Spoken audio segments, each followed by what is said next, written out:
Hi everyone! Magluto naman tayo ng masarap na chicken with pork and beans. Kung hindi ka pa nakapagluto nito ay panoorin mo ang video na to. At ito ang mga rekado.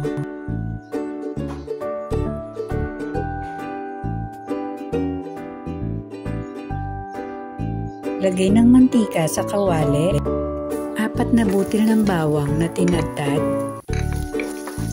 isunod ang katamtamang sibuyas na hiniwa, tangkutsahin lamang ito hanggang sa bumango,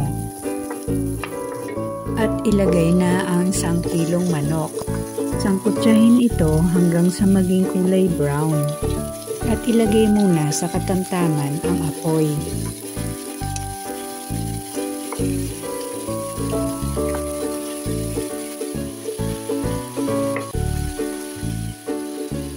At takpan muna ng mga 10 minuto. Pagkalipas ng 10 minuto, ibalik na rin naman ang sa kabila.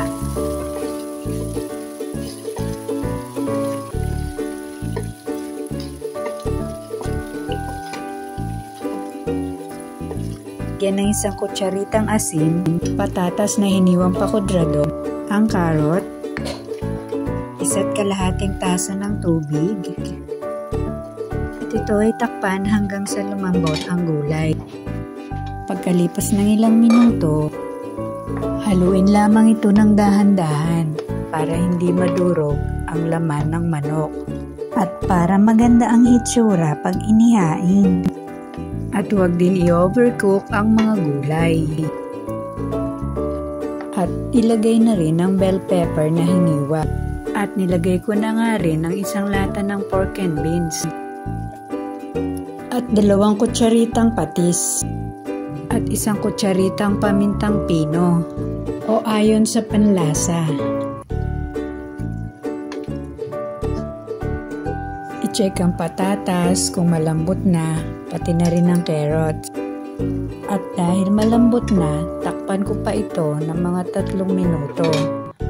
Pagkalipas nga ng 3 minuto, haluin pa ng 1 beses at patayin na ang apoy. At pwede na itong hanguin at isalin sa lagayan. At eto na nga ang chicken with pork and beans. Napakasimpleng rekado at madali pang lutuin. Kung hindi mo pa ito naluto, ay subukan mo nang lutuin. At tiyak namang magugustuhan ng pamilya. At huwag kalimutang mag-like, share, and subscribe sa hindi pa nakasubscribe. At i-click ang notification bell para maabisuhan ng susunod pang mga video. Enjoy! Kain na! Thank you for watching!